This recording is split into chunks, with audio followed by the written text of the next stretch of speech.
Okay, so the last lecture will have two parts, and one they will be very different from what we had before. Before, in the previous lecture, kind of theoretical, mathematical, with focuses on cells and molecular biology, where indeed kind of it's very structural and kind of true science, yeah, kind of hard science, and where discovery of every step is extremely difficult, right? So if you speak about how cell works, this DNA transcription, translation, nothing, of course, you see directly, and each of them comes with very ingenious experiments and logic.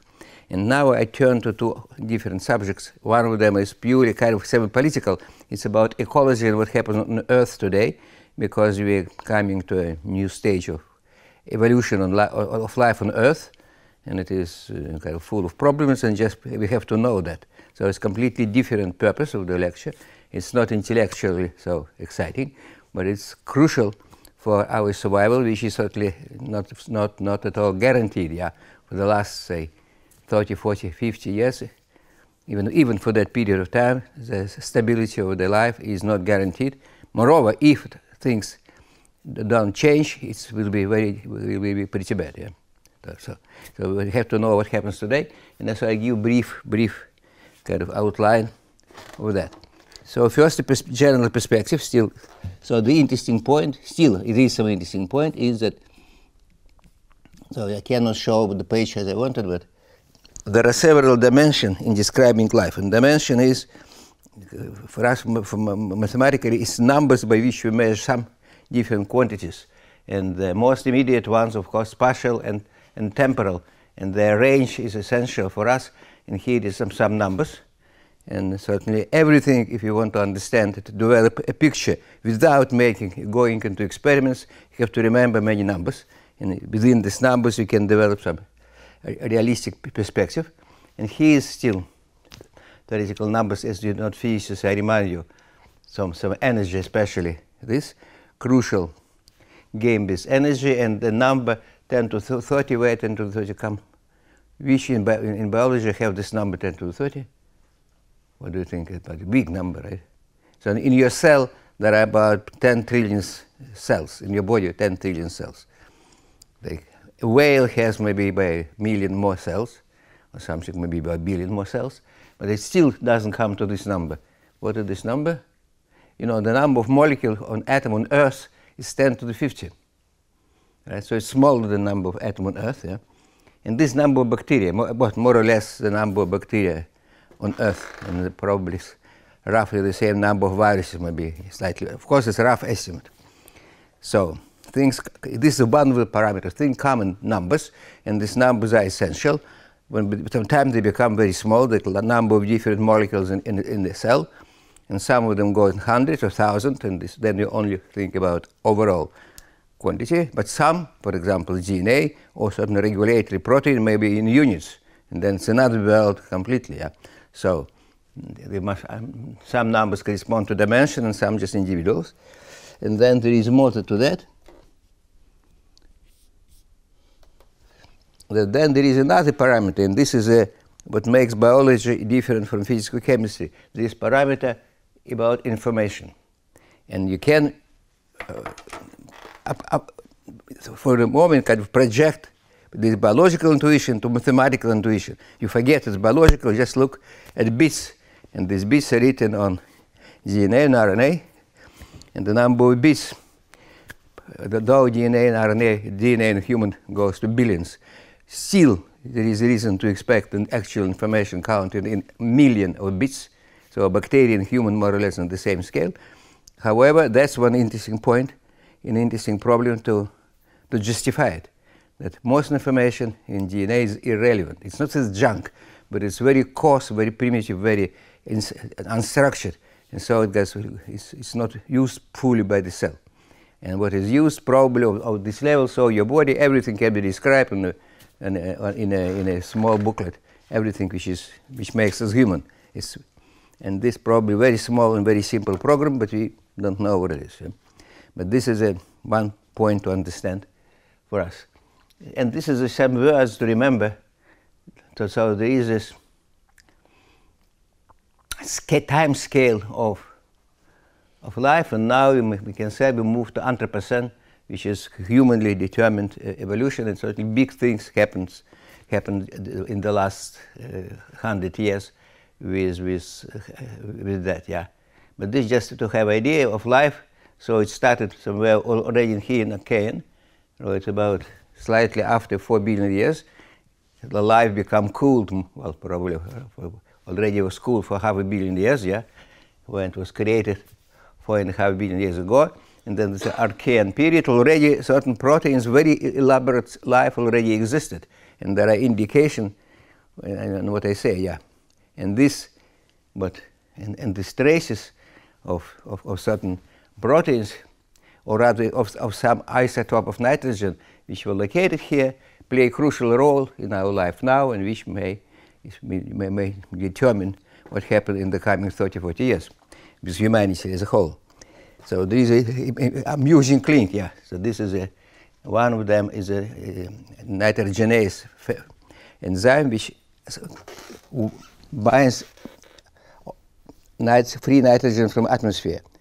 So, I don't know, maybe I didn't completely finish what I want to say here.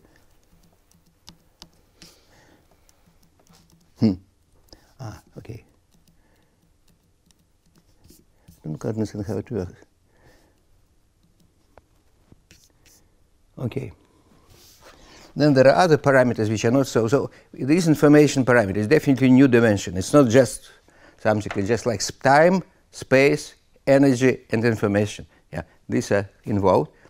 And then most visible, again, and a few words about size scale. Bacteria starts on the size of a micrometer, and its life spreads over the whole Earth.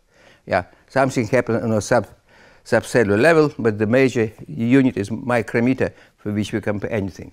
The major unit of energy from where we started is kc, is energy of the moving molecule in the water on the average square average energy of the moving molecules, and kind of the top, which we see on this level, it's electron volt, which I think 100 times more than that, or 200 times more than that, I guess. Yeah.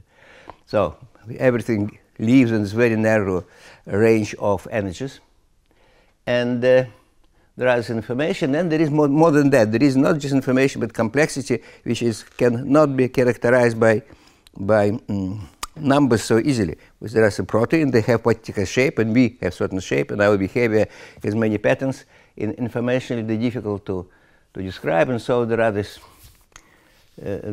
thing how you can measure this, and there is this Kardashev, somebody who, a physicist, of course, who started describing level of the civilization by energy being consumed.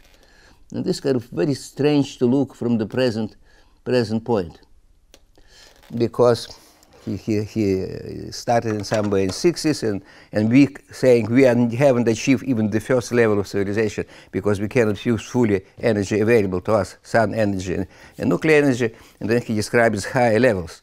But these higher levels looked kind of realistic in 60s, but now we doubt that this will be ever achieved by anybody, right?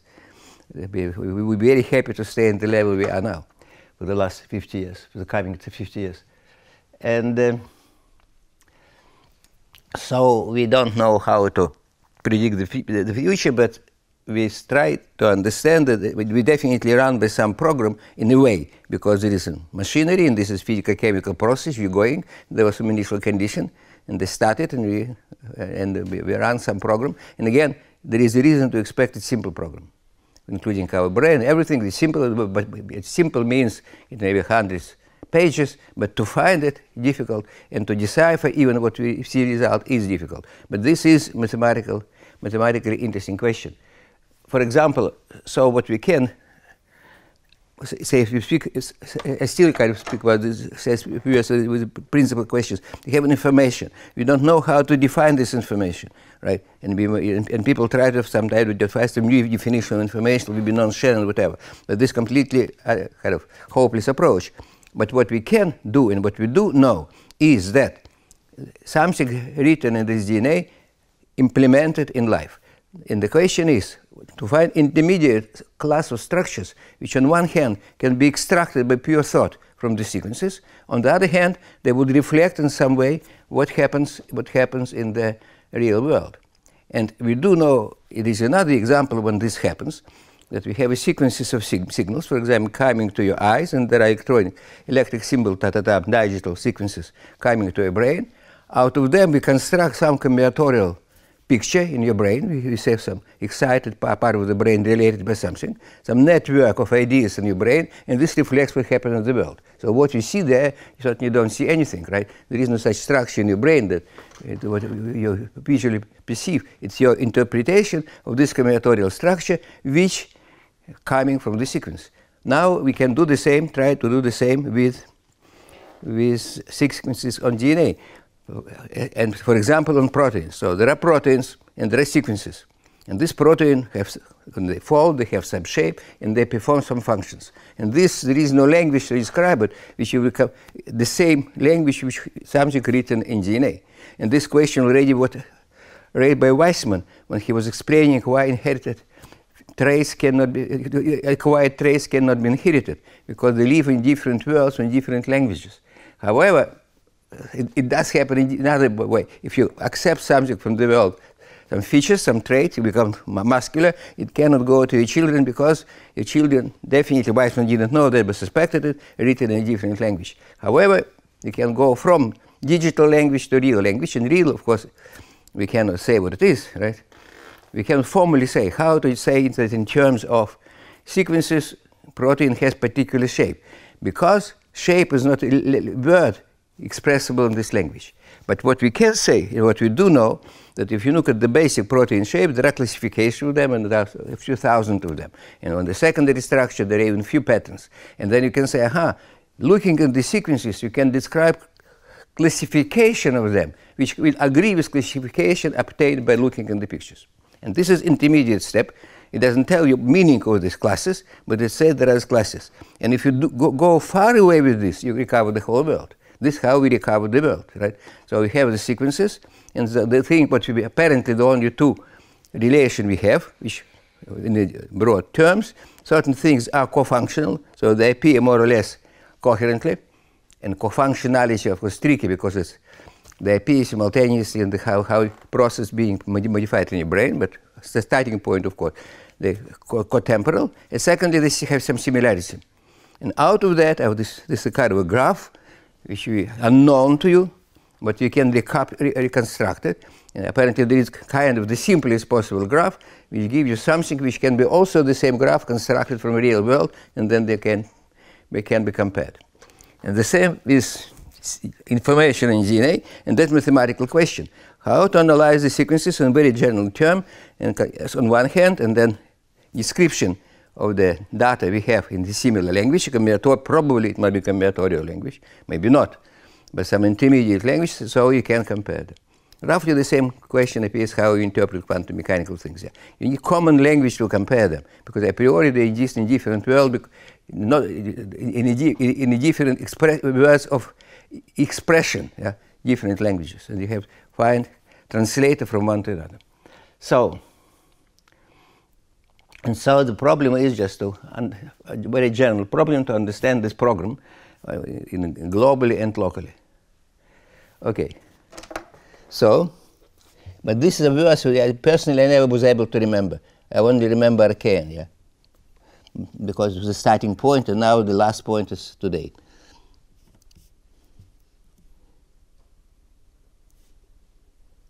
So what again? A little bit of a schedule of things, how they were happening.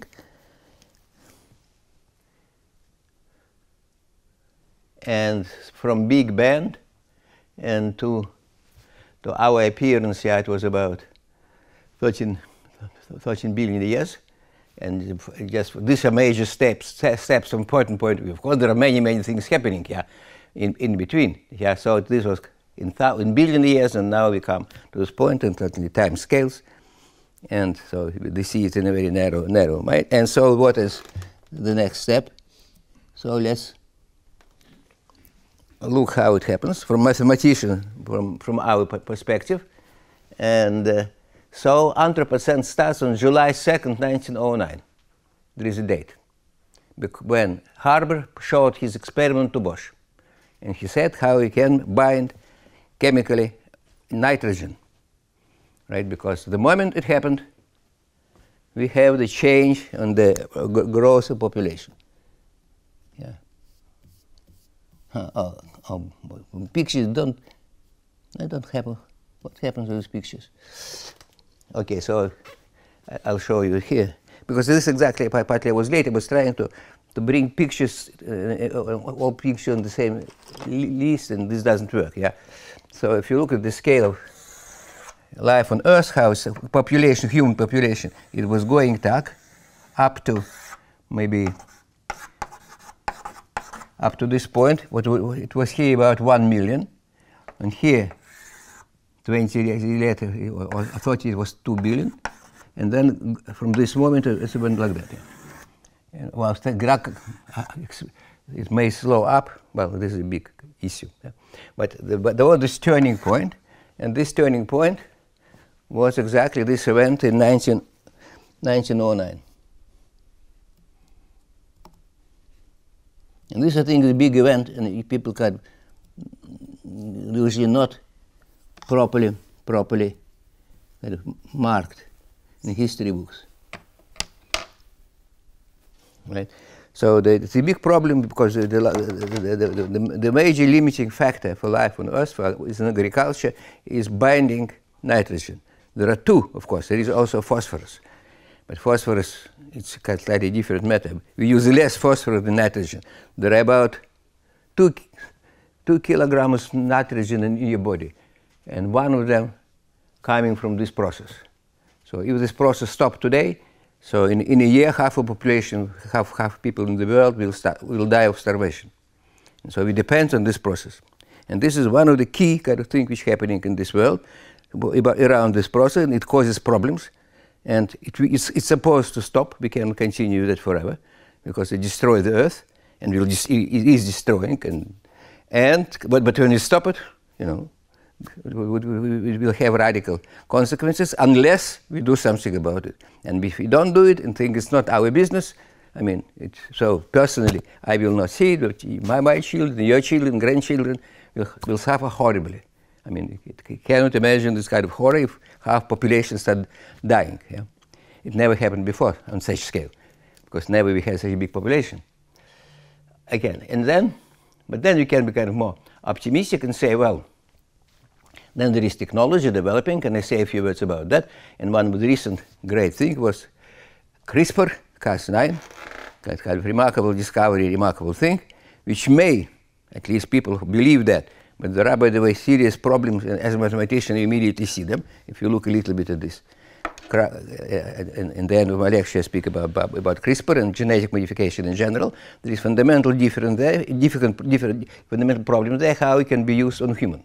It doesn't have enough precision, and for some rather fundamental physical level, because of the second law of thermodynamics says what's possible, what's impossible. And there is some barrier you have to overcome, radically improve this process. But ignoring that is still, it may be already legalized somewhere. Maybe in China it legalized use no human. And then in 25 years you can create super intelligent man who will solve the Langland's problem. And then that's it. The end of civilization, the end of evolution, it could have been the only purpose of evolution. We don't know that. You know this story, this is kind of course, you know, there is this beautiful novel by Warren Good. It's called The Siren of Titan, where something like that happened in Earth and the solar systems. A horrible thing happens because some super civilization one person sends the message to another, and the message is, how are you? But for that we destroy the Earth and half of the galaxy in between, just because to make the message. And this also some super being, maybe not material even, had this idea how to make very fast computer to check Langland's program. For him this 30 billion years was just like that, and so it's done. And so that will be it. Of course, that's a joke, but this is how mathematicians think, and we think this is our purpose, but by the time it comes, we should probably will all stop. Maybe not in 50, but in 80. If by 50 is okay, by 80, if you continue like that, we'll stop. We shall not solve it. And this is just what Stan Liebler knows this deeply than I do. They started very much that, and he's emphasized that we have about 30, 40 years left If you don't do that, we shall collapse with all our mathematics, physics, etc.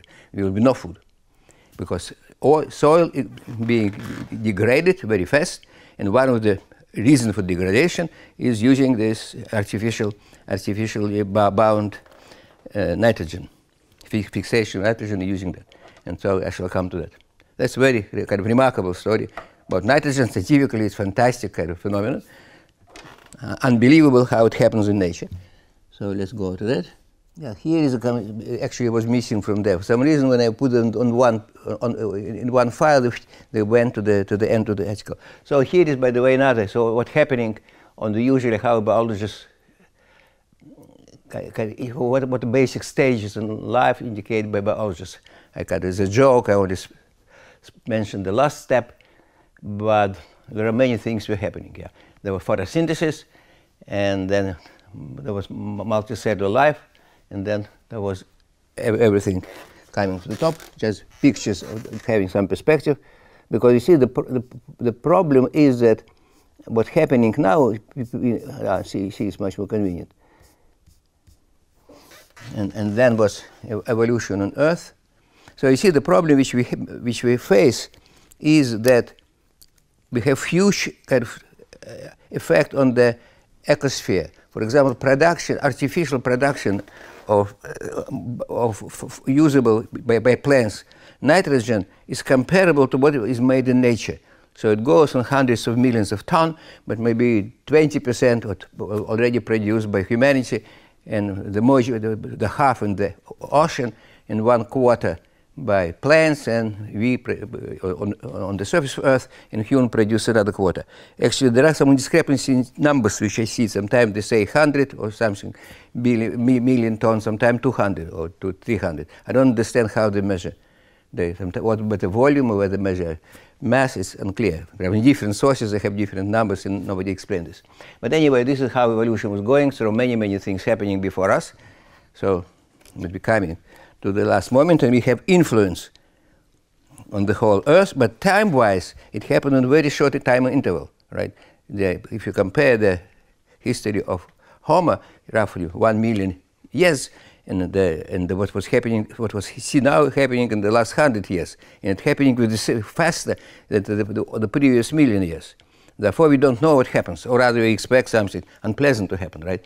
They're very fast development on very large scale, which was never happening, right? And so we expect unpleasant things to happen unless something is done, and this is so.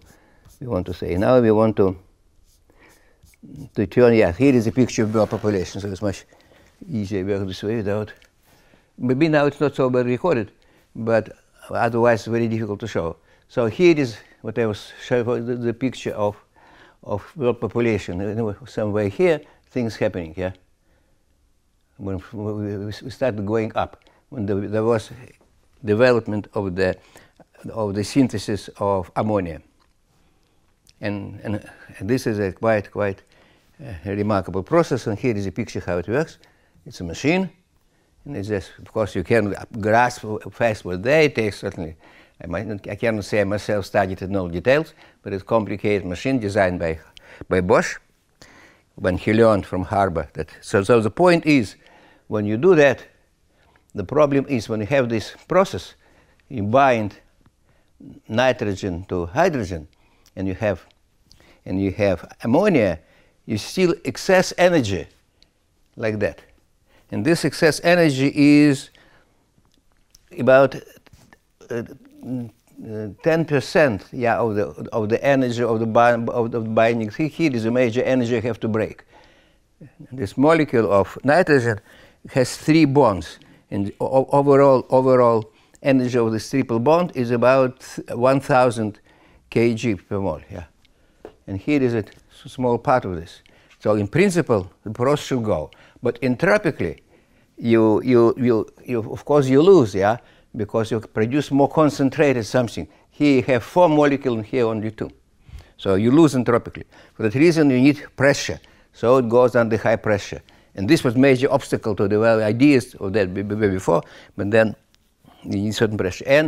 And Harvard managed to do it, and it was not very high pressure. Use different catalyzer, not iron. But eventually it was reduced to iron. Today it's done with iron, which is work pretty well. Finely divided iron helps to catalyze many these kind of reactions. And so we consume now about 2 or 3 energy produced in the world goes to this process, and it also contributes to 2-3% to pollution. So it is a rather unpleasant process. But the major of this problem, so what it does to the ecology of the plants and of the earth. So this goes as fertilizer, and so there's some data about numbers where and how it's being produced. Of course, there are a lot of numbers still and things to know. It's kind of very political, yeah. So most of this is produced in China, right? So if China stop production, we have a problem, and things consumed is taken from China to other countries. This is, again, it's a very crucial kind of factor in international trade, yeah, because without that we cannot exist. On the other hand, originally, before this industry, it was done by this protein, and there you see it's highly energy-consuming process. Right? Although it's produced eventually, heat comes outside, but to start it, it's activation energy, whatever. When I say activation energy, I must admit I don't understand what it means, but it's kind of practical. It's not theoretical, practical. Activation energy pretty high. And here you see how it works. So what goes into there is magnesium. Magnesium related to ATP. ATP carries, I think, about 20 kilojoule per mole energy. So 6 of them, they have enough energy to go in this process. I don't quite understand in what form these ions enter here, right? So these ions, so there might be something else how they enter, probably in water or something. As I said, I don't quite understand this formula, but what's happening, you lose energy, you go from here to here. This is 3-phosphate, you lose 1 phosphate group, and this phosphate goes there. So ATP is a major kind of energy source in the cells, and this is a process, so it's hugely energy consuming, and it appeared 3.2 billion years ago before oxidation of the Earth. So one of the major events on Earth is appearance of oxygen. At the beginning, oxygen, there was no oxygen, and the presence of this was a problem when it appeared it's poisonous. Oxygen poisonous to life. And even still now, it's kind of in the photosynthesis, one of the problems not to be poisoned by oxygen. So this process goes rather slowly. For that reason, the basic protein responsible for photosynthesis, rubisco, the most common actually protein on Earth, which eat a lot of this, it's everywhere in vegetables.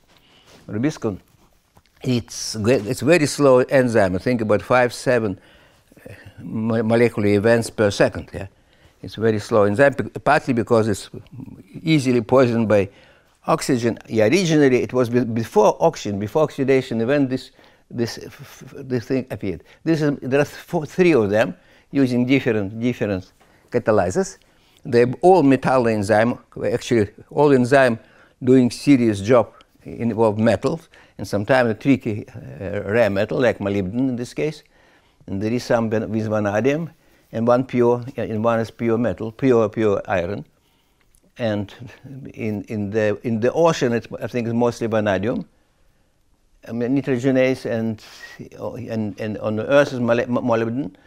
And molybdenum is rather rare, is in soluble form rather rare. Vanadium is more common. Molybdenum also used in your body. I think we need molybdenum for certain processes. But vanadium, it's unclear the role of vanadium by the way your body. This, by the way, one of the problems another we have with agriculture. These are rare metals. So it's conceivable that absence of them, not sufficient of them, may have dire consequences. For example, vanadium, we don't know exactly what it does, but because it does enter certain proteins and their function in the body is not known. I think for molybdenum, it's known which protein is involved. In vanadium, it's unknown, probably not, but its presence or absence may be essential. And you know now, especially in the United States, one of the problems they face in the whole world is autism. The reason for autism, and there is major consensus, something in the environment is wrong. It may be presence of something or absence of something. And it's very difficult to say if we don't have enough vanadium. But if the way we exploit the earth, the soil, we take things out, we don't put them in. What we add the artificial fertilizers, which is not the same as putting there already something reused by organic life. Therefore, we lose there these microelements. We definitely lose them. And what the consequence on Earth, we don't know. So it's maybe as absence of some microelement creates that, and you know, autism now goes in America at some levels up to 1% of population and 2% of population. If it goes to 20% population, we can survive, right? Which will be some completely chaos and death for society, right? And this is, again, is not well understood. It's rather recently people started emphasizing study of rare elements in our life. So even in amino acids, you know, in the human amino acids, there is in certain of these 21st amino acid where sulfur is replaced by selenium, and without that, again, we cannot live comfortably. In large quantities, selenium is poisonous, but in small amount, unnecessary for healthy life. So we don't die if it is absence of that, but we may become very sick as a population, in a sick fundamental way. Not that you are not jumping high. You may have sick children, really, which will like autistic children may need huge amount of resources to deal with it. So, looking at this picture, you have to understand how kind of something like molybdenum may be crucial for your life, and it's minuscule quantities of that, yeah. And there is all reason to believe we lose it in the soil, and no way to find it somewhere. It's a rare elements. You don't mind them, yeah. Okay. And this is the overall picture distribution of production of nitrogen. So this is one of the key part of the ecology. It is cycling of nitrogen on the surface of Earth, mostly happening here with cyanobacteria and similar bacteria. And what is incredible is that this was discovered, trace of this 2 billion years ago on Louis. I don't quite understand why it changes isotopes. This was written here. So what I do at this stage is just see what is kind of known and put it here, and then haven't edited it yet and haven't even digested everything you find there, because sometimes it's contradictory, sometimes that, but this kind of basic superficial information. So what exactly, how this method works, but 3 billion years in Archaea, so it's an Archaea ocean, so it was very long ago, before appearance, of course, long before eukaryotic life emerged, and before the oxidation, great oxidation event. So, and this extremely complicated enzyme and how it could be created, in doing this very complicated job. That's rather amazing, and this is really a big problem in biology to understand what the precursors, how it happened. Right? It is people discuss, well, how I could come by evolution. Peanuts compared to that. Yeah. It's very primitive machinery compared to that. Just crystal without very little structure. Very simple thing, yeah. Okay. And so, yeah, this is kind of moralistic remark. This using artificial fertilizers is a kind of welfare for plants. They don't have to work to receive this fertilizer, because in normal conditions, about 20 or 30% of energy taken from the sun on carbon, in particular, taken from the atmosphere, and energy used for that goes not to the plant itself, but to bacteria and fungi which live in the roots. And they, particularly some bacteria, used for involved in production of fixing nitrogen, and many other things they do. They without in normal condition, without fungi may make extend the roots, and the absorption of the mineral from the soil goes up by a factor of 10. However, if you have a lot of nitrogen, well, this becomes unneeded, and so these fungi don't develop, and the soil has many organic material, and when there is not enough organic material, it becomes not stable and erodes much faster. And so with the present rate of erosion, with different estimate, in 30 years, in 50 years, or in 60 years, half of the Earth will be eroded, and production goes by a factor of 2. And so this is the way the danger comes.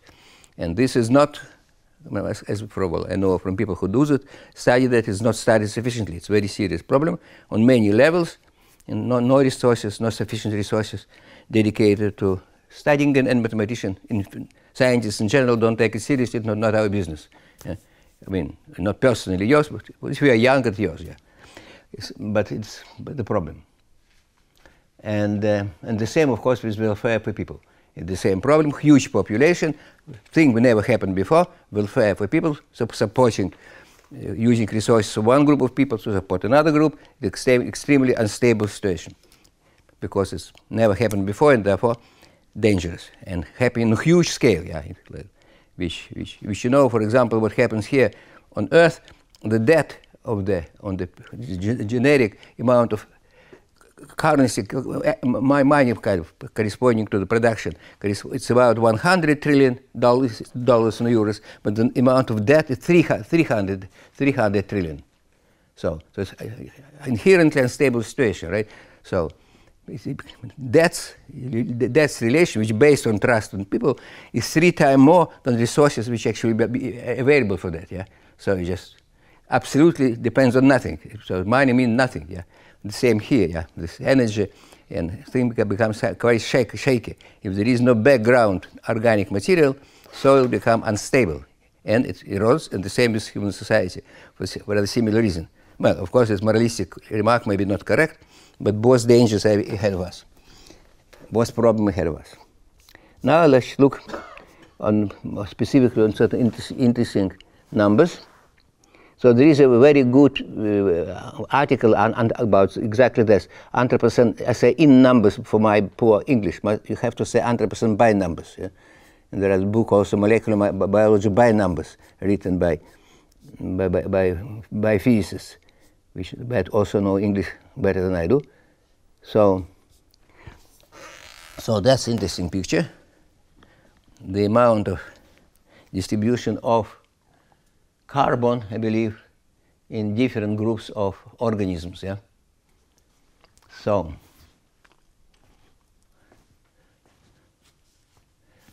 this is all wild mammals, including whales and just everybody, and elephants. And here is human livestock. You see, it's already bigger. So see, this is a tiny little thing. Yeah, this is. So we are by 10 times more people than whales, weight-wise, than anybody else. And of course, the livestock even bigger. Still, fish is okay, beats us. There is more fish, and arthropods, insects also. And probably there are more ants on Earth than weight-wise than people. It's fine, but so again, the overall idea of distribution of these plants are number one, and then there are bacteria. So still plants dominate by weight, counting only carbon. It's okay, yeah. And so if you take the major groups on life, then plants dominate this Earth because they actually produce carbon. So this is, I think, again, you just can look at this picture and just it gives some idea, but it's interesting to look at the history of that.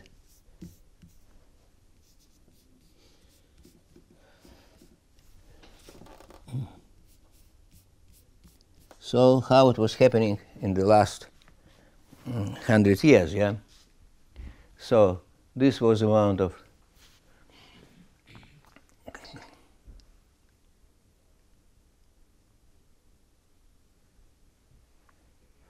So it is a ratio between weight of human and other mammals. Yeah. So this ratio changed in the 100 years. Yeah, this was kind of. So what was happening? This was human, and this was kind of animal, and now so what happened? So we grew tremendously. Well, you know, about 6 times, 7 times, or 5 times human increased, and the amount of animals on Earth gone down by similar factor. So now there are about 10 times to 12 times weight-wise more human than mammals. So this is how it's happening. So there is, of course, extinction of all kind of life form very fast now, much faster than ever. So it's, and this is, of course, a problem. But again, it may be not the major problem. So the others data you can find them on the internet. They change slightly. Yeah? So I bring them. So something, this is something about energy. How much energy we use, how much we need. That's also quite interesting. Of course, the most energy which we use is by electricity, which produced in huge amount. Personally, we don't need that much. It's amount 2,000 kilocalories for person. Though in developed world people consumed somewhat more. It's about 3, and according to become like that. And 2,000, which makes your body to warm by 30, right? By 30 centigrade. If you just this amount, if you burn it, what happens? And another kind of exercise, kind of observation physically. If you jump from the Mount Everest and you weigh 100 kilograms, when you go down, and if you don't have resistance with the air, you also will be warmed by this amount. So the same amount of energy to go to the top mountain in the world, right? So it's interesting numbers. Again, it's unclear so how much of this is relevant. But of course, but still, general consumption of energy, production of energy is still below what of the amount of energy, solar energy absorbed and used by plants. And plants are not very efficient. I think they use about only 10% of the solar energy. And what is the major function of this energy? Why plants need this energy? Why they have these leaves, which they drop? What's the reason for that? Do you know that? Why? Especially you have trees, and why they need these leaves? There were so many, right? So what's the major problem? Where they spend this energy? Yeah? You don't know, of course. You have to lift the water up. And there is a lot of water. By the way, how you lift it up? No, if you suck something, you only can go by 10 meters, you know. Because atmosphere is just 10. Atmosphere is just 10 meters. It was discovered by Torricelli, I guess, long time ago. How we can go 100 meters? It's, by the way, a limit for trees. How they do that? If you know a little bit of physics, you look at the trees, say it's impossible. They don't know. It's illusion. They cannot be there. But the point is, when they do that, they use the fact that in water, in very thin capillaries, and this capillary is about 1 micrometer, you have a visible effect of negative pressure. It's negative pressure about 100. And negative means that water doesn't break. It becomes kind of, you stick to it because it's water, a specific property of the water. The molecules stick to each other very, very strongly. And when you lift it, you can lift it by 100 meters like that. But not you. The tree can do it. Human cannot do it. It's because you cannot make such a nice tubes. Because if you start doing that in practice, there are bubbles and it doesn't work. They break these things. Somehow, trees managed to solve this problem. And this is quite remarkable, interesting property feature of the water, one of the many remarkable features of the water, without which, of course, trees would be impossible. If it were some other liquid, it wouldn't work this way, right? Because H2O, highly polarized molecules with many very strange properties, right? So everything here in life, of course, is impossible from many angles. And then there are this quotation from Liebig, which was a great chemist, and this was true and remains true, that agriculture requires tremendous knowledge of everything. And I manage little things, which is go on agriculture, tiny little things. And so I spoke to some people in science and have experience with people who work in the field, and what kind of scientific people say, farmers who work in the field have no idea what they're doing. They have some experience, but limited to their short-term experience, and they absolutely have no right instincts. They destroy the earth, and the earth was destroyed by farming for 10,000 years. very slowly, now it accelerates tremendously. Right? And this, there is not enough knowledge, not enough education, and just here we have some lecturer about last year who was telling about problem with erosion of the soil. Soil being eroded pretty fast. Again, these numbers, I'm not absolutely certain you can trust these numbers. When you look on the internet, they have contradictory numbers. They're very pessimistic, alarmistic, and more positive, but you don't know. But the question is when, the question of if, but when, the problem becomes serious. And also I was told by some colleague of mine that, for example, in Hungary, they're ready for that, they prepare for that, and they suppose in the coming maybe 10 years to construct a wall around the country. Because when this happens, huge numbers from the developed country without food come to Europe, and they won't survive, or at least we destroy the last. Right? So this is, it's not a joke. Right? 40 years is not a long time. Yeah. From my point of view, it was just yesterday. So it will be tomorrow. And in 40 years, we realize it was yesterday. In 40 years, the problem will become, of course, already pretty bad. Maybe not deadly, but already pretty bad. Yeah. So this is about the soil. And this, by the way, on the other hand, scientifically, it's already in Africa, already half of the soil is destroyed. Africa cannot feed, the people cannot feed themselves. Yeah. They have actually much poorer soil. In America, there are very deep soil at some place, somewhere on Ukraine, in Russia, there are deep level in soil. In France, the situation is reasonable. And there is some study, but going very slowly, and because not enough resources, studying and measuring different soil erosion. So France in a reasonably good shape again for the coming, but the problem will come from the developed countries where soil is not properly used, and there are a lot more people and less soil usable. Here, yeah, here is some how food are being consumed. And some other interesting numbers. So there are lots of numbers. I haven't organized them properly. I don't know how to organize them so you can see them and become kind of interesting, and they become you can absorb them. This huge amount of information is very difficult, of course, to absorb. And but the point is almost all available soil on Earth is used. Efficiency of using a given amount will increase tremendously due to artificial fertilizers. But there are limits how more you can go. Right, so you can't, if population goes up, you definitely will not can sustain it. And if the soil goes down by a factor of 2, no way for today to feed all people. Right, so the problem will come, and it will be political. First, you can see it politically first before it becomes ecological. For the moment, there is excess of food production. People still starve, but it's for political reason, because usually the country they live are completely corrupt and don't provide them with food. And anyway, money which sent there by Europe have negative effect because they corrupt the government, so government does nothing, they don't have to work because they get money for nothing. So you help somebody to survive, actually you have opposite effect. This might be realized happening very often.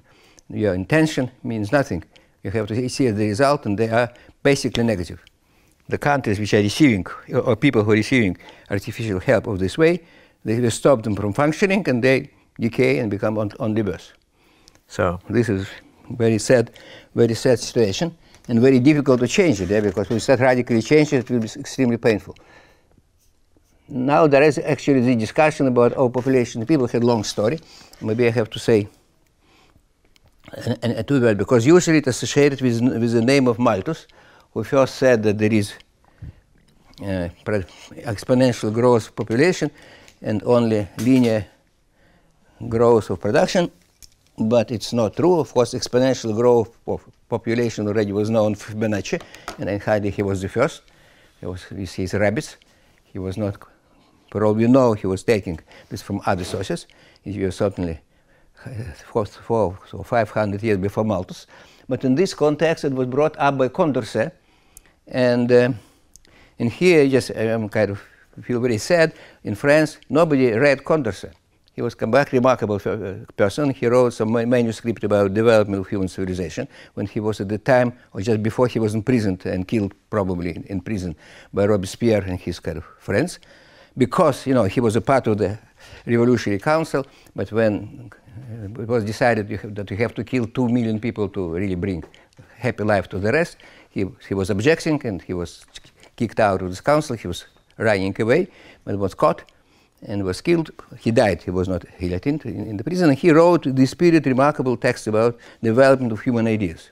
And particularly he discusses the issue of exponential population and what to do about that, and more or less what we say today: education of women. Yeah? You know, to stop exponential growth, you just educate women, and then eventually population growth goes to zero. So which happens in developed countries, right? So it's another problem we have. Of course, population goes to zero. If it continues like that, there will be no educating people in development 200 years and zero exponential function. And certainly it goes, these consequences coming much faster, right? And so Malthus, and what Malthus was doing, he was saying, and he first published anonymous manuscripts saying the Condorcet's suggestion will not work. No matter what you do, you still have not educated people, will grow exponentially, and the problem will remain forever poor, because, well, this is arithmetic. And then this Malthus influenced Darwin and Wallace, that they realized, well, this applies not only to people, also to animals. And then there is fantastic kind of idea that this major factor of dying almost everybody is exactly which moves evolution and make life possible. Right? This very sad property of inevitable death of majority of brought to life organism, children in particular, it applies to children of human. This what moves, which moves what we call progress. Again, progress is just a word, yeah.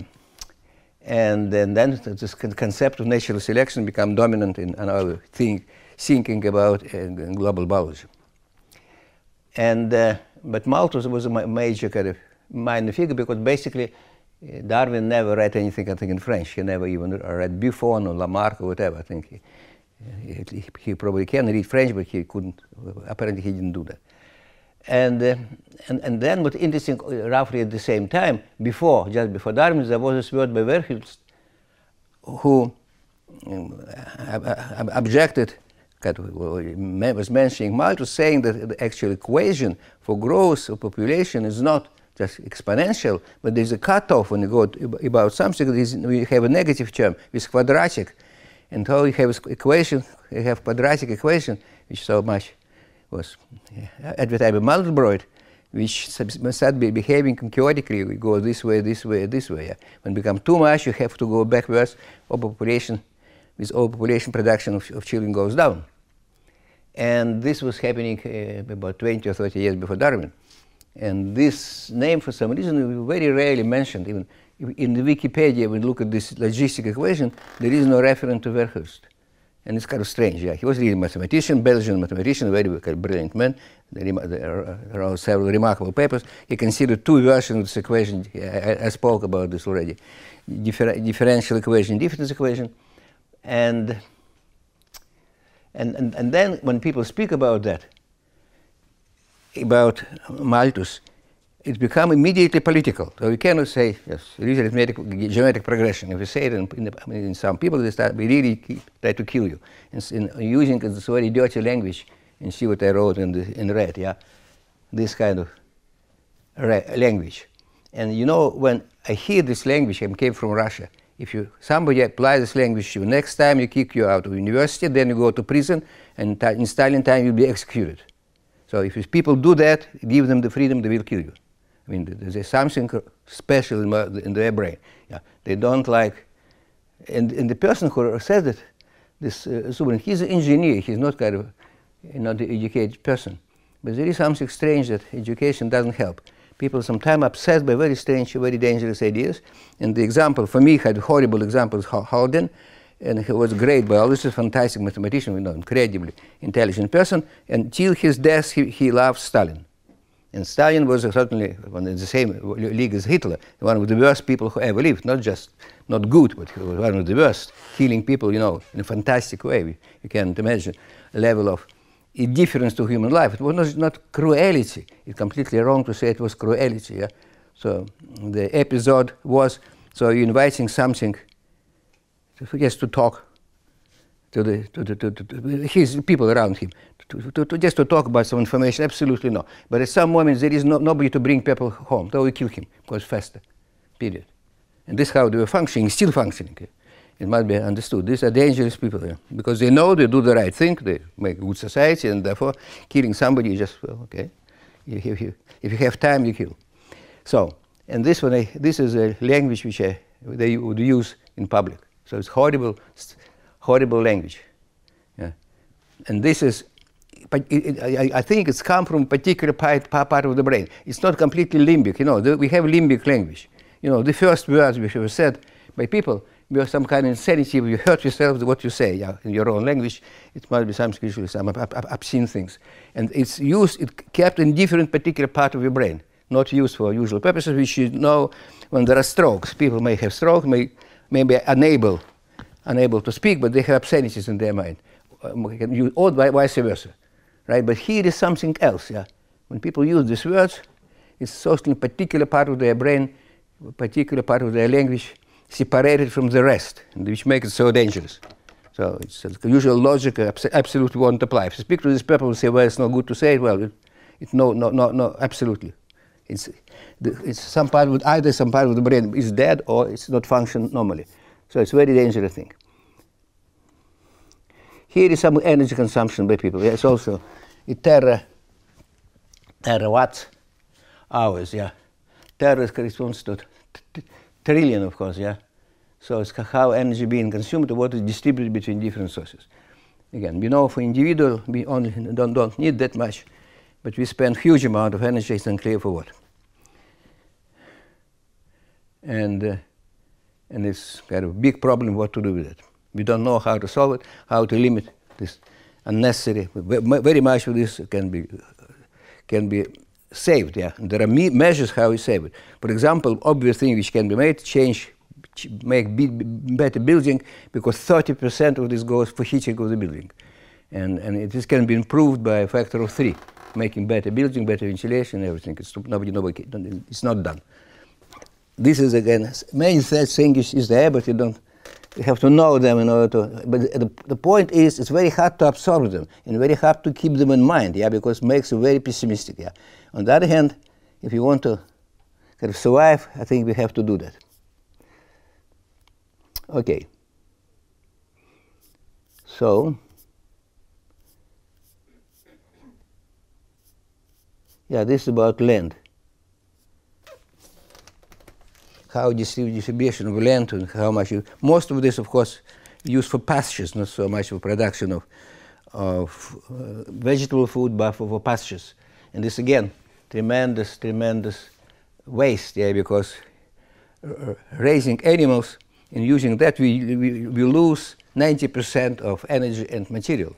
It's very non-efficient, and it must be changed. Because we can improve this by a factor of 10, I guess, by avoiding, we cannot live without meat. Yeah, it depends very much on meat. And civilization and our brain develops so much when we switch to meat, right? Because that's different from us and gorillas. They have big bellies because they have to eat all the time vegetable food. And then there is not enough room for brain. And when we start hunting, this was a tremendous jump for our development.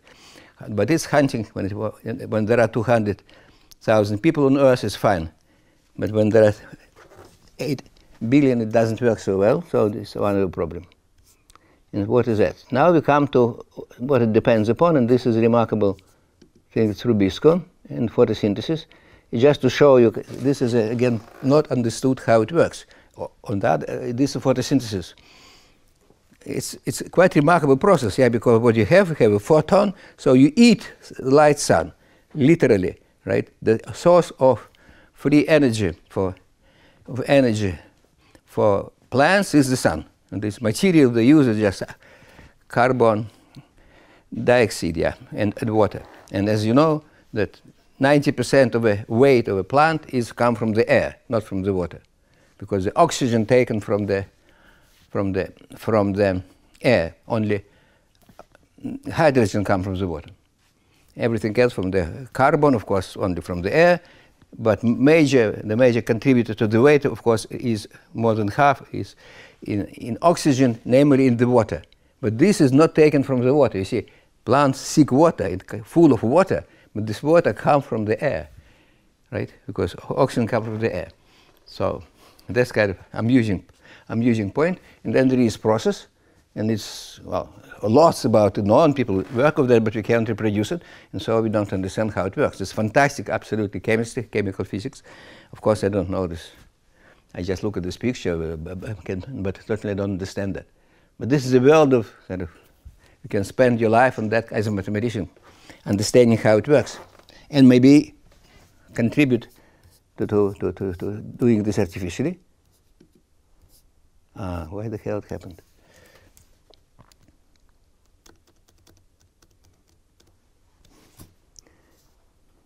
Yeah, here is the basic reaction. You have water and carbon dioxide create glucose, and then from glucose everything comes. And there are two ways how glucose can be used by organism. Well, but we don't talk about that. So, but once again, here is a model of Rubisco, which is dependent on magnesium. Actually, magnesium is the major metal in life. And actually, metal can occupy weight-wise small percentage in the mass, but they're absolutely crucial. Nothing would work without metals, and magnesium is a number one. It's involved in all key processes. Magnesium. I don't know why. I mean, just I can repeat what people say. Of course, understanding that anytime you want to go deeply understand some detail, you can spend your lifetime on that. Nothing is simple. But it's certainly interesting to observe. And then, the last I want to show you the distribution of things in the Earth of the different rare metals, but not now look at your body. What is it? So here is different.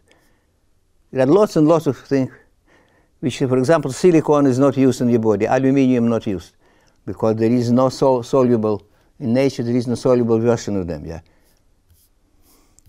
But what the last picture I want to show you that, yeah? Yeah, I can make it smaller. So it's mostly it's oxygen in the water, and then everything else. But this is a major component in your body. But micro elements are not indicated here, like selenium or molybdenum, whatever. But they're also. It's totally interesting to have idea. And phosphorus, yeah, phosphorus is not here, by the way. I know phosphorus is small, but it's crucial. Also, phosphorus is obvious bottleneck, and I was mentioning before that the major resources in phosphorus on Earth are known in Morocco, and major producer of phosphorus for agriculture is China at the moment. And so the amount of phosphorus available is for about 40 or 50 years. So in 30 years probably you might start some warfare in Morocco, right? Because we're the major source of phosphorus. We may expect it tomorrow in 30 years. Yeah, it will happen, and we don't know what to do afterwards. There is no artificial way to produce phosphorus. Yeah, because you can take, if you're smarter, nitrogen from the air, but there is no phosphorus like that, and you deplete it every time you take food from there. You don't return it back. Okay, phosphorus disappears, and you don't need very much of that. But you see, it goes basically in the major, if I understand correctly, the place in your body where phosphorus goes. You know where? In ribosomes, because your ribosomes contains RNA. It is a major. I think it's half of your phosphorus piece must be there. Is correct? I'm not sure. I think ATP also. ATP. Indeed, you're right. ATP also. Absolutely. ATP and ribosome. Absolutely. I forgot about ATP. Right. So, but I think so. I have to count. No, I don't think it was calcium. No, there is no especially phosphorus. I don't think there might be. There is phosphorus. No, calcium. No, it's calcium. No, there is no specifically. Of course, bones are rather concentrated. There is no water, so they contain anything. But phosphorus goes into nucleic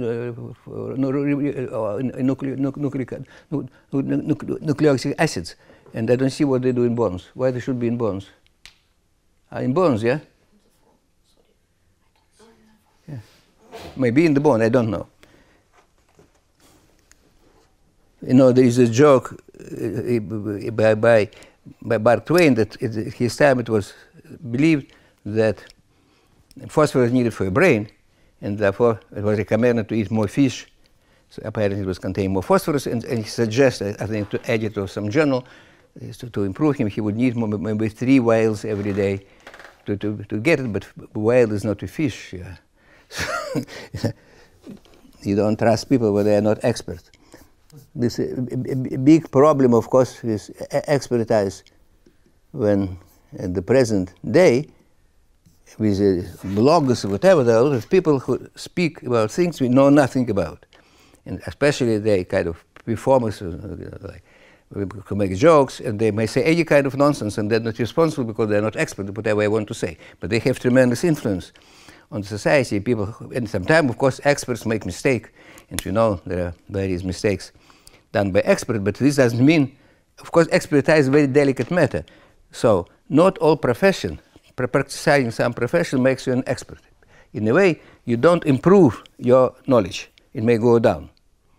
For example, I think in certain professions, for example, for radiology, sometimes quality of people goes down with age. Because in order to go up, you need not very long time correlation between your map prediction and see the result.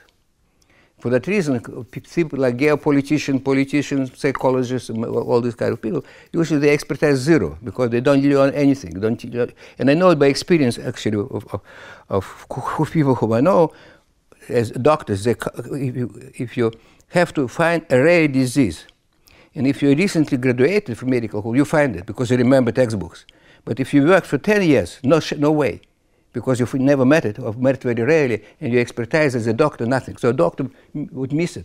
Actually, you can see it in the Feynman recollection that his girlfriend was having Hodgkin disease. And he immediately looked at the book and made a diagnosis. But doctors resist and say no, because they were really experts. But this, again, there is a point. Expertise, this concept doesn't apply to all professions. It's not if you exercise professionally become an expert. On the contrary, it may degrade. However, if you never just take it from some way information, for example, you describe what happened in some country, never been to this country, and there is somebody who was there, and say, oh, I am not expert, but, and then of course this expert goes crazy because he knows what he talks about, and this is different kind of expertise. But this might be very careful. Concept of expert, you have to criticize experts, but however, many things absurd to say things without any knowledge of this. For example, I'm speaking about biology, but I just don't pretend I know what I talk about. So you only can comment on what you know. But now I want to show you something, and it disappeared. So what happens to this file?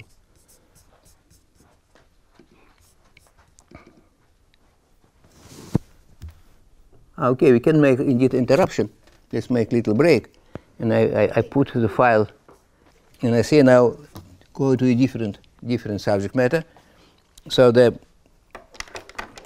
maybe I put them in the wrong order, because this also will be more kind of on the intellectual side, but not on a kind of political side. When it comes to ecology, it's kind of political, kind of 100%, because you see, you see this kind of example of that, of some people say who negate a problem with warming, and they say so because warming is a very political issue, and some people kind of in America very much promoting idea of warming, and in particular former President Obama was doing that. And somebody said, well, who negates the warming? We see Obama was promoting warming, but he buying his house close to the ocean, which may be, and therefore he doesn't believe into the warming, and therefore there is no warming. I mean, this is an absurdly political view. This warming, of course, is tricky. Yeah? How much you can trust the expert, because these people are experts, they do things intellectually, but they're also politically involved, emotionally involved, and become political and side with certain politicians who support this idea. It's tricky. Warming, of course, is there, but this seems to be not the major or not the only problem. Whether it's major or not, another issue. But now we turn to something more interesting in a way intellectually, and which may actually be, we have to solve the problem which we face with the Earth, and this again comes from the molecular level. So the remarkable thing in life that you start with molecular phenomena, even in atomic, like the quantum mechanics of catalysis, which very subtle, I believe, is not truly understood, and very far from being very kind of, both experimentally and theoretically very difficult to understand how catalysis in enzyme work achieve their catalytic efficiency. On the other hand, this determines the shape of the Earth. You have this Rubisco enzyme, and absorption of light depends very much on it. It's a major factor on Earth. This process which nobody can understand on the molecular level, on atomic level. This link is quite remarkable. And in the same way where we hope to solution may come, understanding, learning how to modify this world and use biological processes and use it by ourselves. And so just what are the simplest, what are the two basic processes which happens on the molecular level? One is, I say, enzymatic synthesis on complicated molecules, which happening in particularly in photosynthesis. And so if you could do that, something, it was a long dream and never realized, to directly turn chemical energy to mechanical one or to electric one, like our body, right? We don't have to burn and use heat and then use like steam machine and move. Just we burn glucose and then we move. Quite efficient.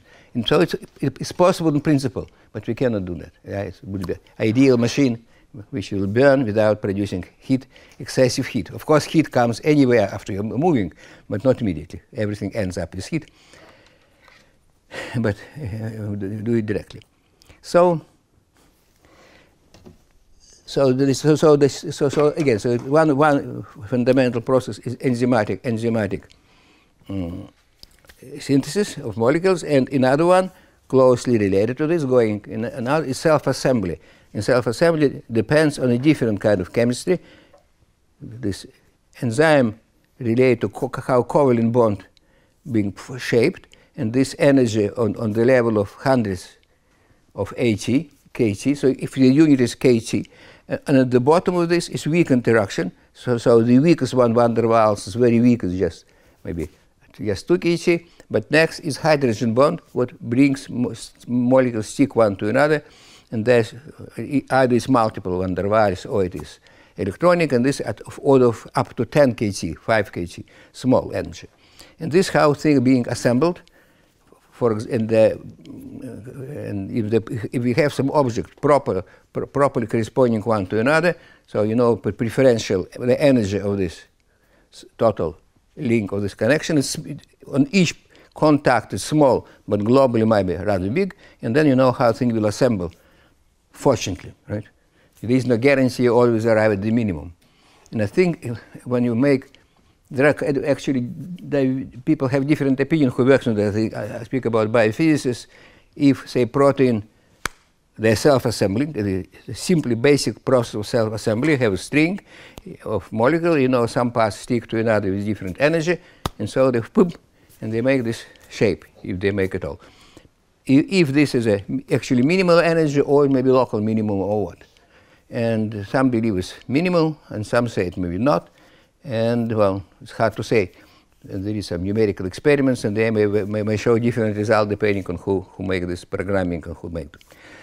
So, but this is one of the things, and the simplest way of self-assembly, which is already can be used, and I'll say about that, is due to complementarity of two sequences of DNA.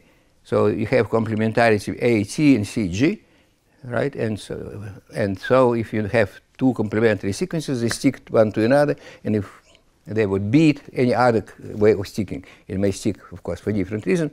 But with this perfect matching, this interaction is pretty strong. Yeah, It's about 3-4 kc for each pair of bases, so the whole force keeping DNA together is pretty strong. To break it to male DNA of normal size, you need about 100 centigrade. Then they separate. And those is really pretty strong. Those are weak on the Kc level locally, unlike proteins. Proteins, when they fold, my understanding is usually below 10 Kc, except maybe for prions, which have probably stronger binding, and this is why it's so dangerous. And normally these proteins probably metastable. At least again, my superficial understanding of this is the basis of what I know. I haven't read about that. But my guess is normally per prion used in your body, an organism must be metastable, otherwise they wouldn't turn to this abnormal state, and abnormal meaning stable. So they do go to the minimum. Okay, but again, when you read anything there, usually it's not being said. And biologists would never mention that. And as a mathematician, you just you don't understand it, and you start learning. I mean, searching internet, it may take a long time, and because you cannot do it by pure thought. Yeah, and sometimes things are paradoxical. So the first such remarkable discovery, which was made in '83 by Mullis, it is a PCR. And the PCR, so what it does? So you have a mixture of various DNA molecules, maybe double-stranded to one-stranded, and you want to decide if one particular one is there, if it is present there or not. And there is a way to force this particular molecule which you look for, which you know there are trillions of them, you can check it easily if it is there or not, but you can force it to multiply, the one which you want to multiply, and then you can see if it is there or not. Of course, this idea is used in biology very often. For example, you have a ball of bacteria, and each is little thing in microscope. You cannot tell who is alive and who is dead, right? It's not visible, that's little blob. But you can figure out what is the percentage of them is alive and which are dead. How you do that? And it's standard kind of thing in biology. Those who are alive, they multiply. And those, of course, bacteria might be kind of easy to handle. So they don't die just being exposed to oxygen. Yeah. For example, something like E. coli, rather healthy bacteria. You give them a little food and they multiply pretty fast. But how you do that? Microscope. So what you do? When you field of your microscope, you see some number of bacteria, but there may be only 3 or 4 or 10 there which are alive. There are a trillion of them. How to say if they're alive or not? So what you do? And what you do, you take potential life, you take little drops of them and put them on the medium where they can multiply. And some of them start growing, and from these drops start growing, and you see colony of bacteria coming from one source, and in several days, if they multiply fast, you see how many spores you have, so many bacteria are there. This is a kind of standard thing to see if there are alive bacteria. This is systematically used every second by bacteriologists like this. Yeah? This is how say somebody for bacteria who is alive, who is dead. And on the archaeological scale, of course, is how we observe certain organisms living a long time ago. We don't see individual organisms. We see when there are huge populations existing, which existed in a very long period of time. Otherwise, we don't see them. So, but how you can make DNA multiply? And the only thing you have at your disposal is this complementarity. And second remarkable feature is that there is natural duplication mechanism for DNA in your body, right? On anybody's organism, one cell divides, DNA multiplies, and there is a mechanism involved into that. And this is a rather sophisticated mechanism. There is a DNA polymerase accompanied by other enzyme which makes this happening. And one important thing what you have to do, when you see the double-stranded DNA, you have to separate two things and copy one of them separately. And so there is a helicase and other enzyme which kind of allow this process. But the major player there is, of course, DNA polymerase, which actually, when you have one-stranded DNA, it just goes and produces a new strand. But this one has some problem. It cannot just start anywhere, and it's not a problem. It wouldn't work otherwise. It must have start from somewhere, and this somewhere is called a primer. So let me show you a picture. Yeah. So here is a, when you have this kind of little piece sitting there, it may be other DNA or in life, for some reason it's RNA, and then from this moment on, you can start synthesis. You know, it may go for only in one direction, from one direction, but forget about that. And this kind of has interesting actually evolutionary history. Yeah. It never cannot work otherwise. Where to start? It's kind of, it's not a kind of little quirk of something. I think there is deep logical reason like that. It couldn't be otherwise. So you cannot imagine life when there would be no primer. Just I think and would be unfunctional. There are this little thing there, and yes, that, some you see, well, the artifact you can do this way or that way, just accidental, but some inevitable. And this is inevitable. And this, yes, you feel it as a mathematician, would be very interesting to see why it should be so. That many features we know in life, you cannot modify them unless you change radically everything. Yeah? But some general principle of life insists will require that. But then it's very good, because if you see here primer is a 3 bases, but imagine primer will be about 10 or 20. And you know your molecule, so you know this piece, this 20 molecules. So if you throw this primer in there, many of them, they would stuck. They would stuck here, and they wouldn't stuck to other molecules, those which are not yours. Probability of a molecule having 20 letters exactly prescribed is very low. And then there are, of course, a lot of tricks, but let's stick to that. Once you do that, and you throw these primers, and you throw this polymerase, you start polymerizing exactly your molecule. Even if it was only one, it polymerizes, then you have another one, and of course there is some complementarity, you must be careful that one is enough. And then you have majority will be your molecules, so you can throw everything else.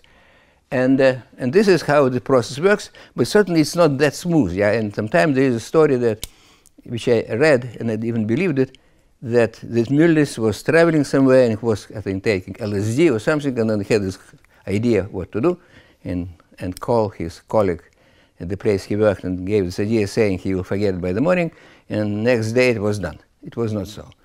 Then they worked for years to make it work. First they tried, nothing worked right, and they thought it was quite nonsense. I listened to some this very good description of this work, and he was nearly getting crazy to make it work, and some people believed him, some didn't believe it. He put immense amount of energy into that, and eventually there are lots and lots of difficulties. And here I collected some of them. What may go wrong? And one essential point, of course, which allows us to work is that in nature you have double-stranded DNA, and it's difficult to take a double because you have to separate them, and this very strongly, as I said, and each connection about KT, but make enough room, you have to put a lot of energy. So you need ATP to do that.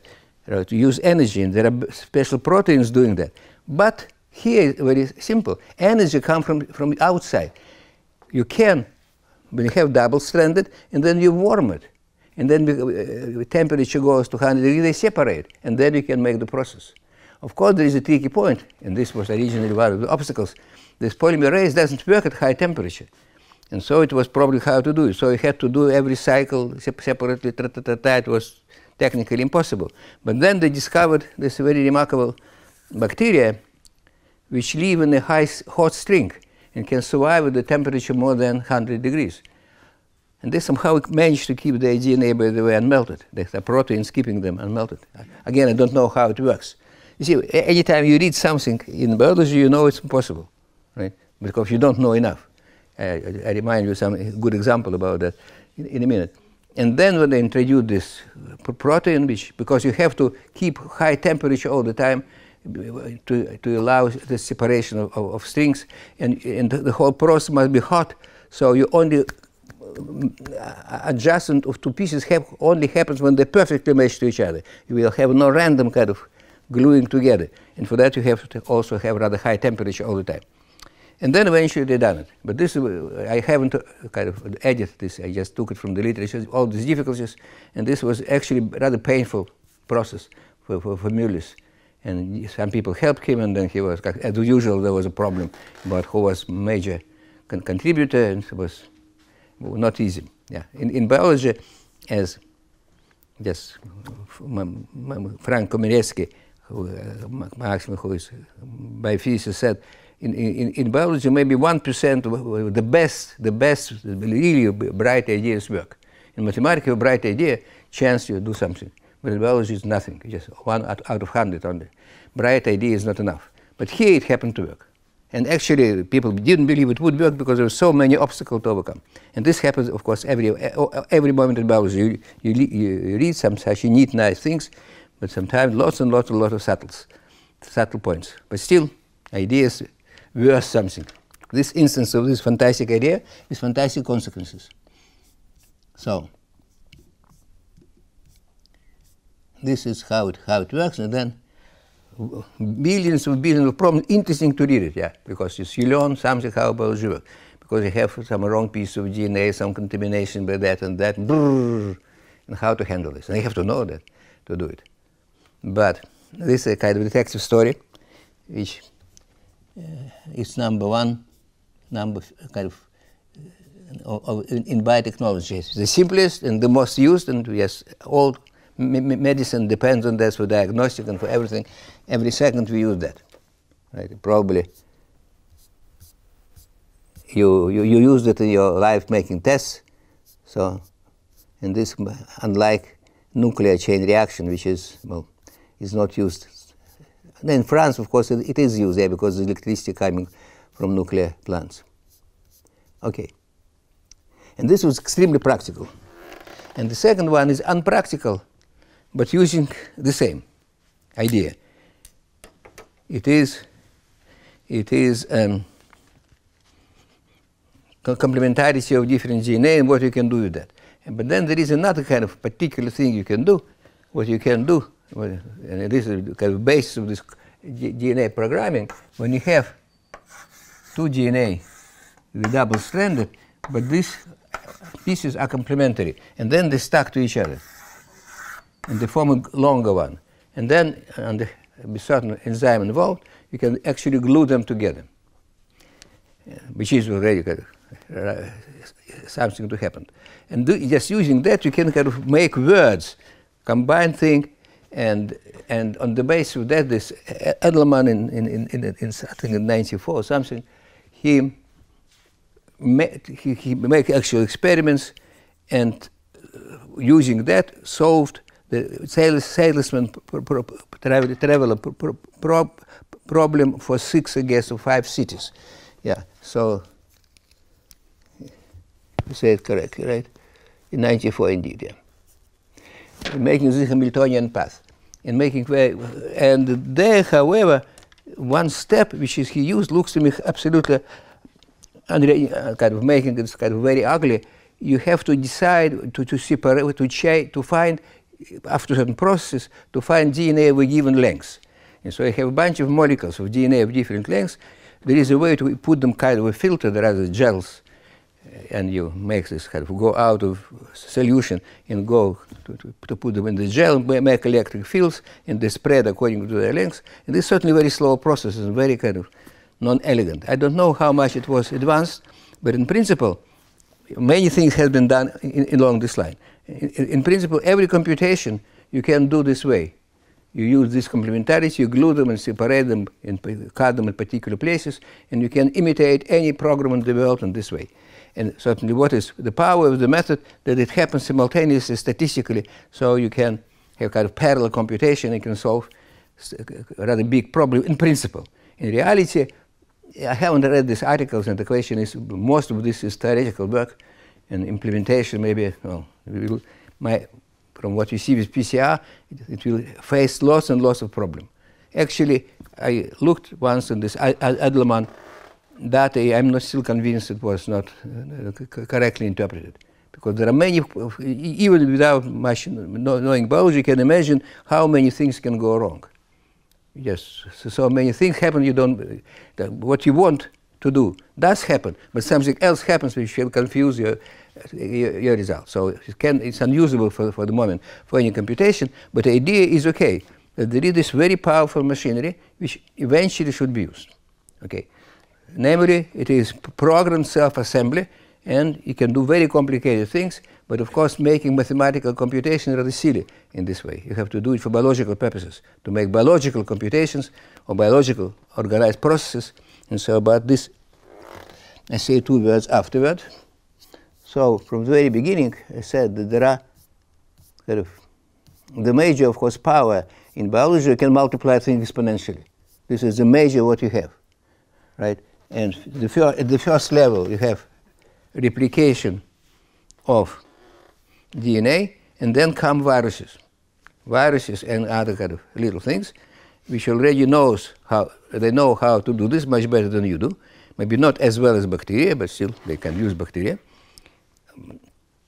And for their life. And then you can use bacteria or cells of multicellular organisms. But again, the exponential replication is the major kind of source of the power, computational power or constructive power. And everything in life depends on that. And this is what we use the question how to channel it where you want. So let's look for viruses. So I have to say a few words about viruses, because I haven't said much about that. You see, my pictures are not in the right places. Yeah, I don't know how to put them. This is we come to CRISPR later. Now about. So what about viruses?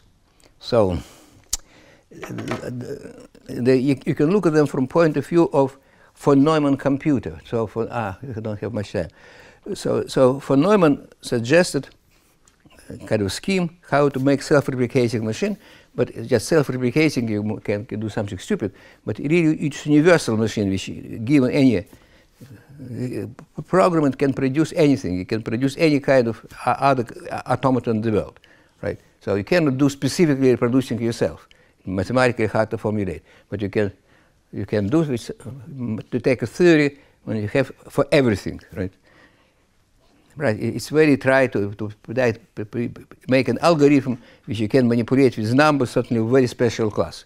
But you can make algorithm manipulating with all numbers, right? Either a very narrow class or all class of everybody, but not some special class. That's of course difficulty with working mathematically with life, because you always have to do something is very special class. But bacteria or our cells, they are not a universal replicator. They cannot produce anything, but they can produce a lot, and this is shown by viruses. So a virus penetrates bacteria, and then it's coming out again. So it can multiply anybody, and virus is kind of object intermediate between kind of special replicator machine and universal. And this interesting mathematical issue.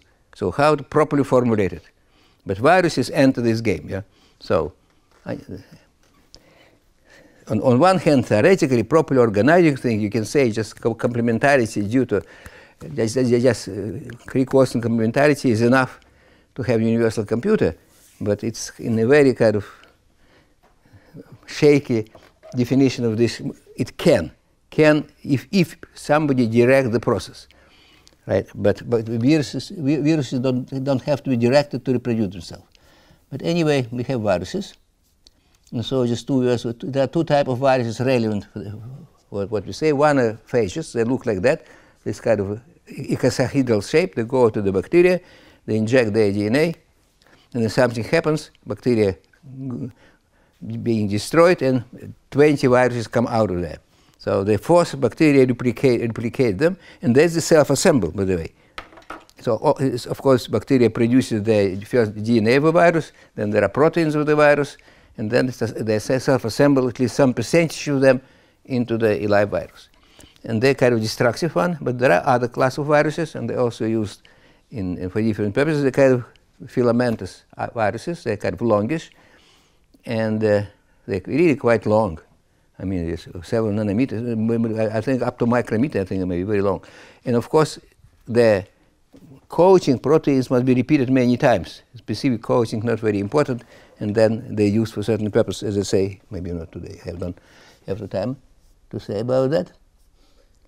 And maybe, and so these are filamentous used for subject which is phase display, but I wanted to say something about something else.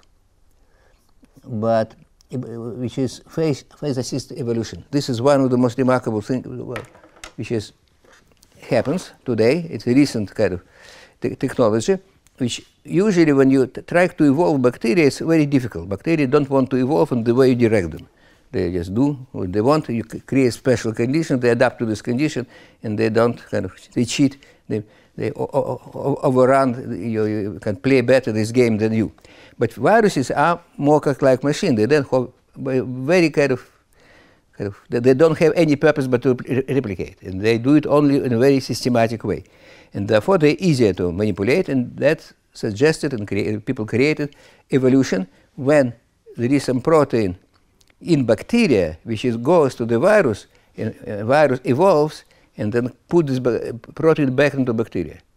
Right? So viruses make the protein evolve because they evolve very fast, but bacteria work better for production of this protein. So you use power of bacteria to synthesize protein on one hand, and power of viruses for fast replication. They replicate 2-3 times faster than bacteria, and is that bacteria that don't change in the process. You always have throw new bacteria, the only food for viruses. Viruses create this new protein by evolution, and then you put it back to bacteria. And this is the kind of process. I don't have time to describe it. In Italy, you use phages which partly kill, sometimes don't kill bacteria. I don't know exactly which phage is used here.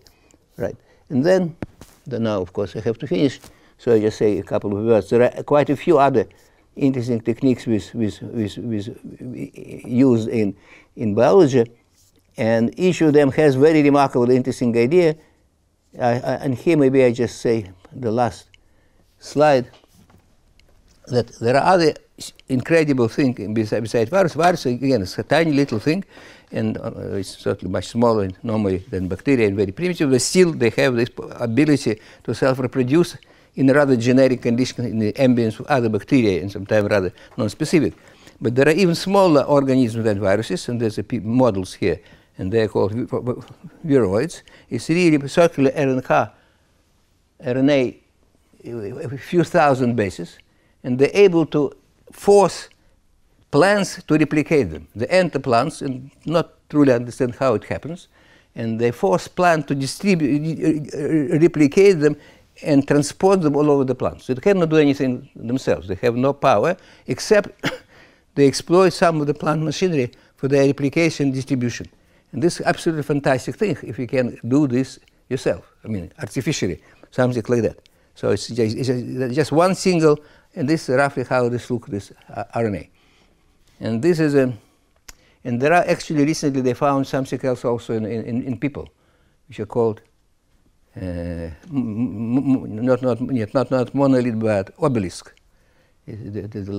Last year they discovered something, similar organism live in ourselves and do something we don't know what.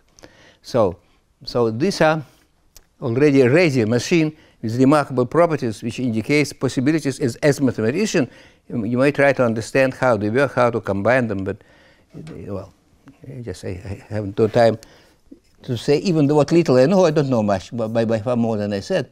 Yeah, this is I think, viroids, yeah, some particular model of them. So what is this? This is phage display, yeah. This is another kind of, well, I don't have time to say about that. Anyway, so, but the point, viruses are used quite extensively, but I think the only tiny percentage of these possibilities have been exploited. Of course, do anything, of course, biologically very difficult, but ideas, as a mathematician, you can imagine when you start fantasizing about that, how many things you can do with viruses if you know what they do. We see just even with DNA, so what you do, they may stick together, and you can anneal it, or you can ligate them, a few operations, and you don't need much to create the universal computer, right? To make any function, you only need 2 or 3 operations. And here you have tens of different operations, rather systematic, and what you can do out of them in principle, right?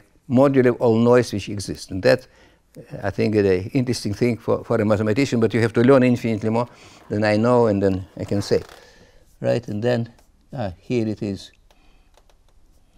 This is exactly this scheme of the phage-assisted evolution.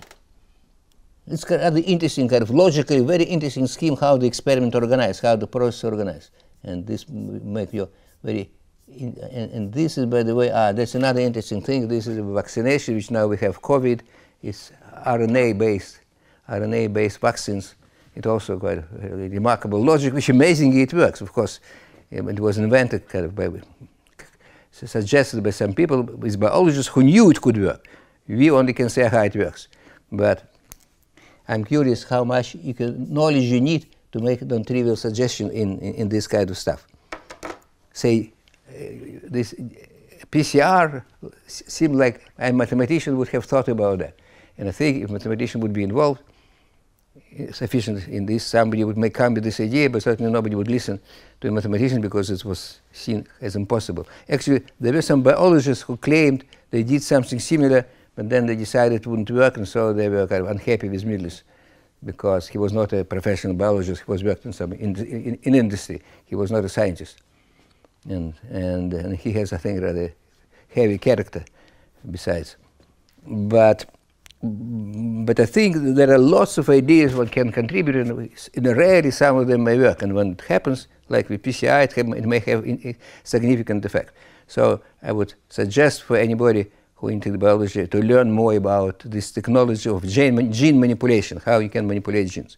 For example, another thing is CRISPR, which recently emerged for modifying DNA, which has fundamental problem because you also have to modify DNA, and you have to do something what helicase, you have to work with double-stranded DNA, but at some moment you have to separate strands or do something, and then the one we choose today has no energy for that, and secondly it has very low, very high probability of errors. And if you think from mathematical perspective, kind of from rather physical perspective, it is inevitable the way it functions. And you can, as a mathematician, you know, kind of, well, know in a way, how to modify it. So conjecturally, there is some possible modification of that, which certainly are not easy to make, which make it more precise, and the moment. So now it's error, I think, of the level of 50%, which is okay when you work with plants, whatever, anything that doesn't work, you throw away. You only use those which work okay. But you cannot do it with human, right? You don't have a remedy which kills half of the patient and half survives. It doesn't work. So it might be very low, very high fidelity. And fidelity in, say, replication of cell achieved this particular reparation machinery for DNA. It's a huge part of your cell. What it does is all the time it repairs DNA. All the time there are defects. There are problems. Simultaneously, you have to fix it all the time. And you need something like that introduced into the CRISPR to make it much more complicated, certainly. Several proteins will be involved, and then would be able to controllably modify human embryo. And then you can produce new people, and some of them can solve Langland's problem. I don't know if it can excite you, but this is how it can be done. Actually, there is somebody expressed this idea, no, people cannot do that. It's too difficult to make the right kind of design. But now artificial intelligence maybe can do that. And artificial intelligence makes this good design. Now will be very intelligent people will come and they solve Langland's problem, and then we'll be fine. Yeah. Everything will be good in this world. Yeah.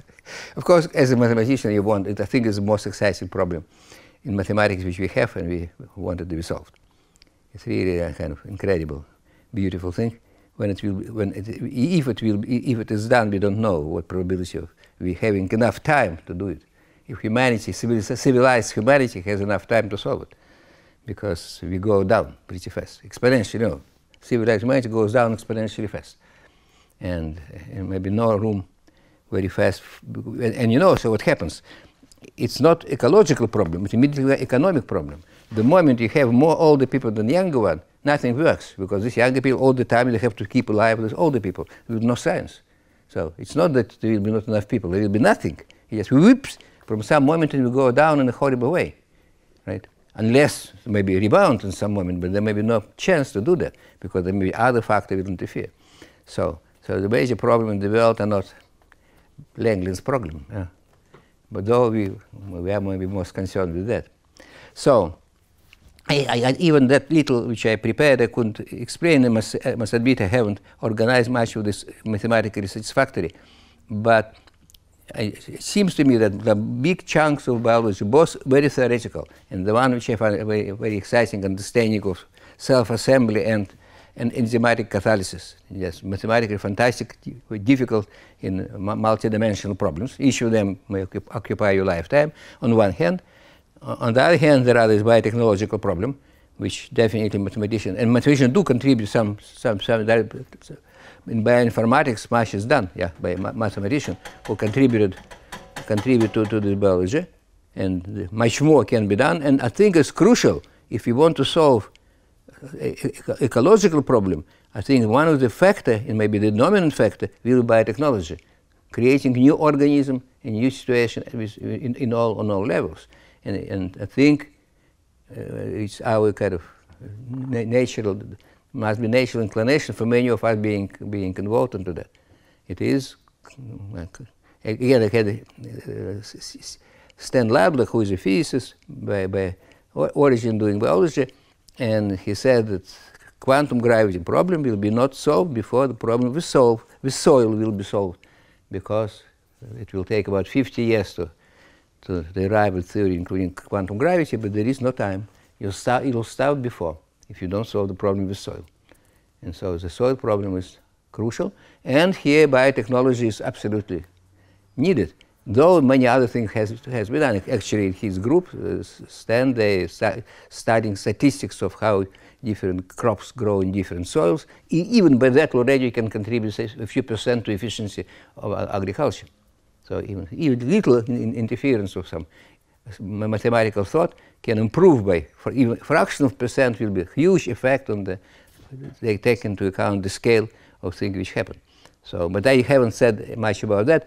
Only superficially I know what is done. It's rather cost mathematics to analyze data and make some predictions. So which crops tends to grow together, and they slightly more efficiently how to combine them. And there are many parameters, about 10 different parameters, quality of the soil, temperature, etc.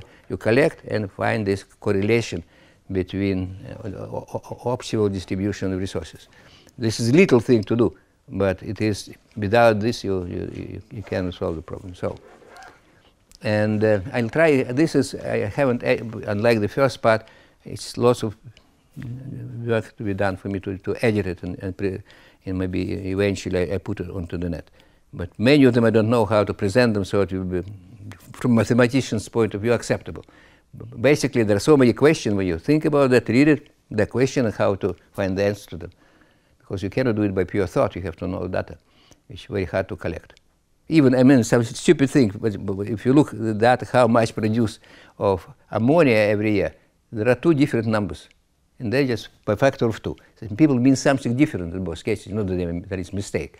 It's just they measure something else, but I don't know what. So this is kind of a little thing I have studied. But with enzymes, it's amazingly what people say, and much of it, I'm pretty certain, is just absurd. What they say, just repeating, without explaining, so what happens, what really this word means, starting with the activation energy. So there is the word activation energy, and then there is energy, enthalpy actually of the process. But they're different energies. It's not the word energy used in different, completely different purposes. And at least in my understanding of that, yeah, I have to speak to experts. I spoke to some people who are supposed to know that, but then they were baffled, they couldn't answer me. But they're not true experts. So it's difficult. But there must be some way where all the things written in a simple way, you express simple things. You don't go, because otherwise they're technical papers and you can't read them. And apparently people know the answers anyway, or they don't care for them. But as a mathematician, you have to know everything which is being said, or know it's unknown, right? You cannot say something and you don't understand what it is. And this is difficult to create such a text. But I'm trying to do, but it may be an infinite process.